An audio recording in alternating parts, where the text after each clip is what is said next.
The Bold and the Beautiful, Daphne's Reckoning, love, legacy, and a dangerous temptation in the unpredictable world of the bold and the beautiful.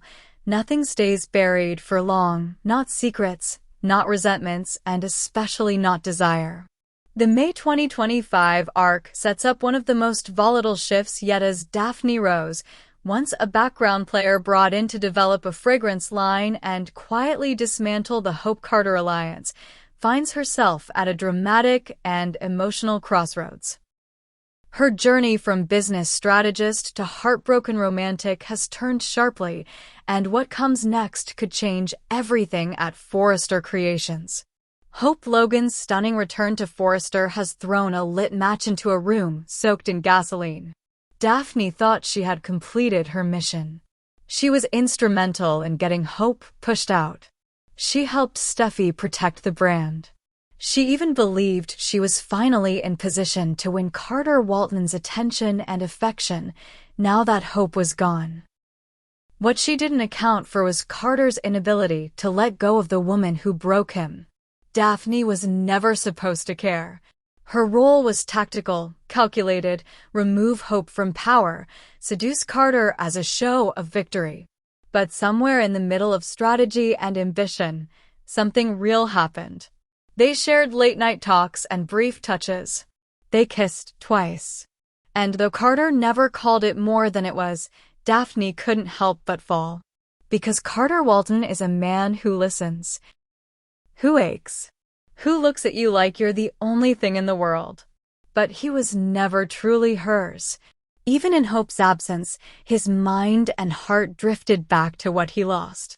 The realization that Carter might never see her the same way crushed Daphne. She had played the game by the rules. She had been loyal, seductive, generous, and smart. And it wasn't enough. His emotional compass pointed elsewhere, and no amount of chemistry could reroute it. But the final blow came when Hope returned, waltzing back into the Forrester building as though she had never left. As though her exit wasn't a result of business failure, betrayal, or toxic relationships.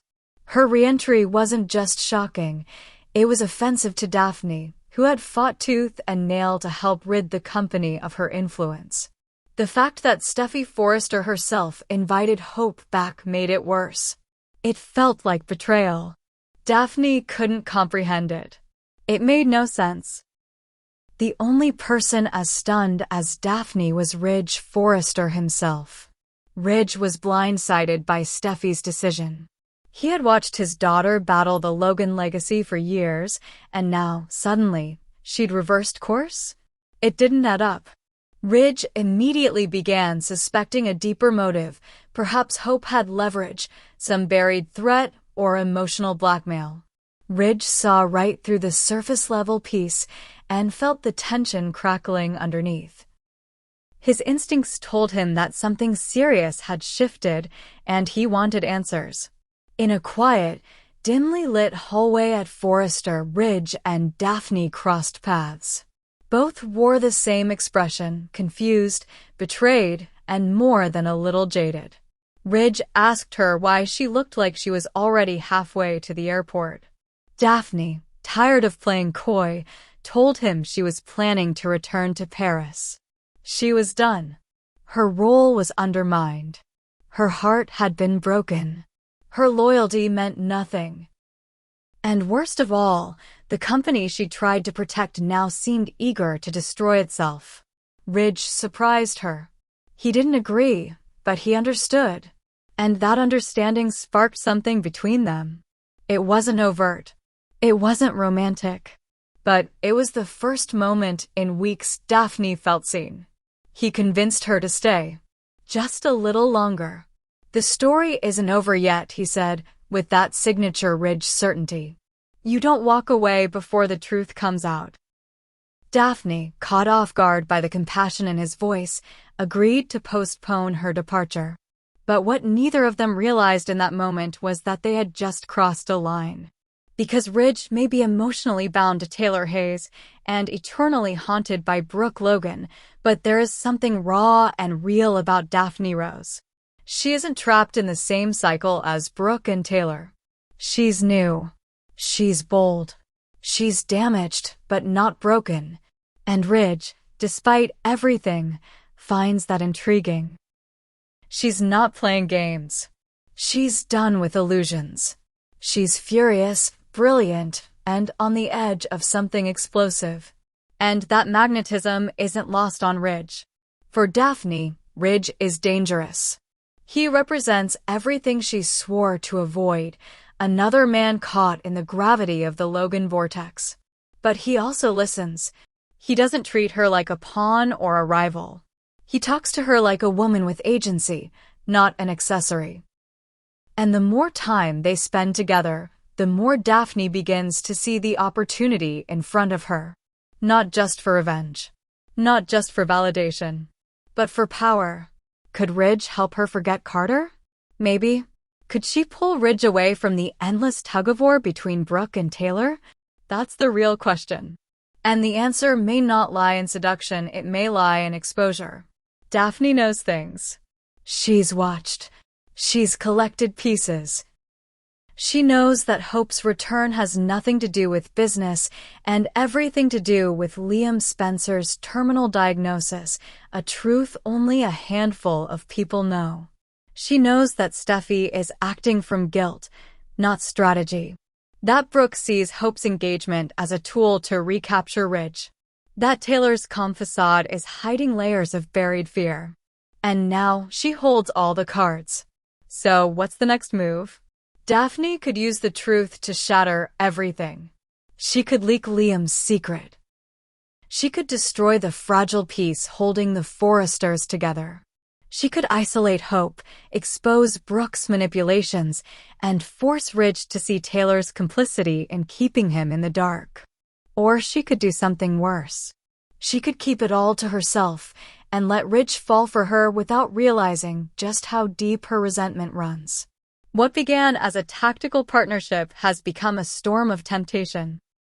Ridge is drawn to Daphne's strength, her independence, the fact that she doesn't ask for his past or permission.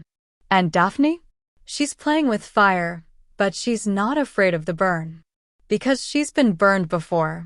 And now she's ready to light the match. In a world where loyalty is currency and love is leverage, Daphne Rose is no longer a side character. She is a storm wrapped in silk, and she's rewriting the script. Ridge may think he's stepping into something new. What he doesn't realize is that he's stepping into the center of her revenge. Because Carter may have broken her heart, but Brooke and Hope broke her identity. And Ridge? Ridge might just be the one she uses to take it all back. The bold and the beautiful full breakdown. Sheila's redemption or ruin, Luna's obsession, and the unthinkable choice in the tangled and turbulent universe of the bold and the beautiful. Few characters have carried as much darkness and complexity as Sheila Carter Sharp.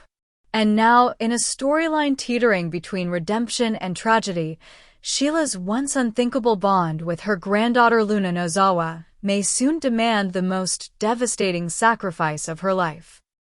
The revelations for the week of May 23, 2025, open the door to one of the most explosive confrontations in recent B&B history. As the walls close in, Sheila will be faced with a question she's never been prepared to answer. Will she have to kill her own granddaughter to save the woman she once swore to destroy? Luna Nozawa. From fragile to fatal, from the moment Luna arrived in Los Angeles, something was off. On the surface, she played innocent. A wide-eyed newcomer with a mysterious past and a hunger for connection. But fans who've been paying attention knew better. Luna's facade has always been paper-thin. Beneath the sweet smile and desperate need for belonging is a simmering instability that has only grown more dangerous with time. Her early obsession with Bill Spencer should have been the first red flag. She didn't care if their relationship was romantic, familial, or manipulative, she just wanted in. When Bill rejected her, Luna's focus snapped elsewhere, shifting to anyone who stood in the way of what she believed was hers. First Steffi Forrester Finnegan, then Tom Starr, then Paul Hollis Hollister. Luna wasn't just emotionally reactive, she was dangerous, calculated, ruthless.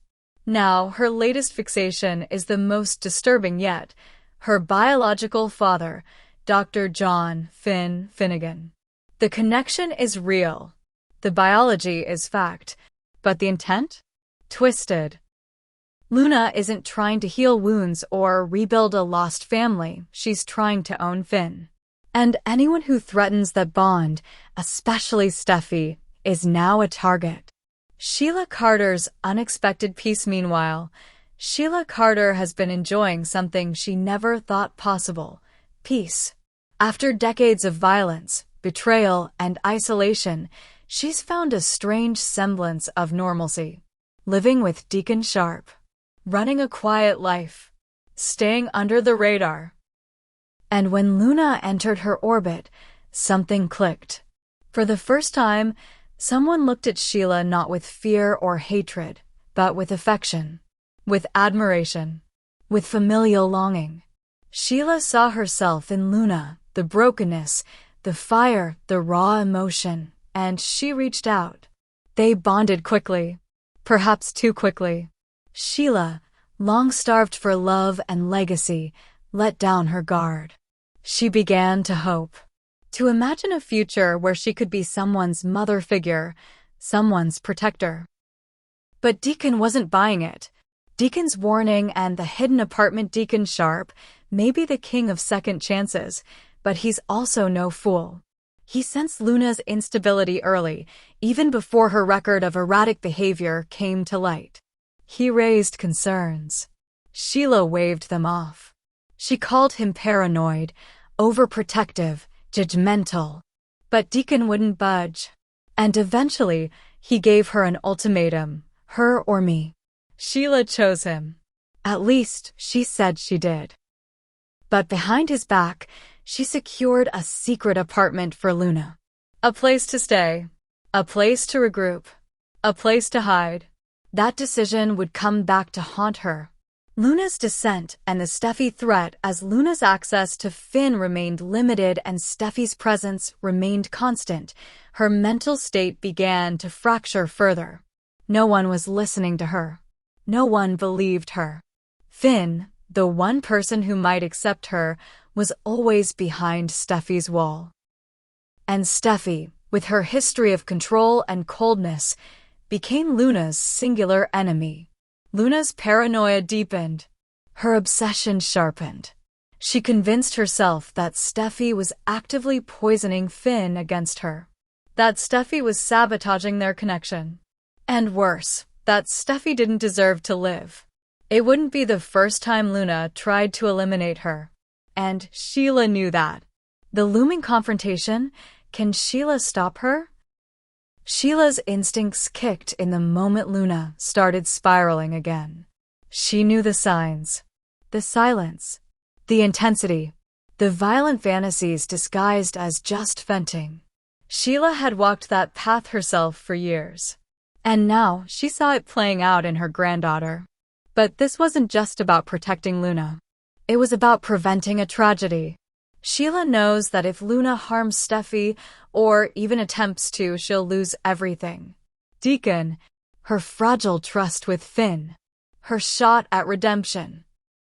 And more importantly, she'll lose Luna. To prison. To death. To madness. So Sheila watches. She listens. She begins following Luna. And she discovers something that chills her to the bone. Luna has a plan. A detailed, timed, mapped-out plan to confront Steffi, alone. In a location where no one can interfere. A remote estate owned by a friend of the Forrester family. Luna has scheduled her move. Sheila rushes to stop it. The unthinkable decision. Sheila arrives just in time to see Luna confronting Steffi. It's quiet. Intimate. Steffi's unaware of the true danger. Luna is calm, too calm. She says all the right things at first. Apologies. Explanations. Then she reaches into her coat. Sheila reacts without thinking. She charges forward. She gets between them. Luna pulls a blade. Time stops. Sheila makes her choice. A shot rings out. Sheila stands over Luna, tears streaming, gun trembling in her hand. Luna is bleeding. Alive, but unconscious. Steffi is shaking.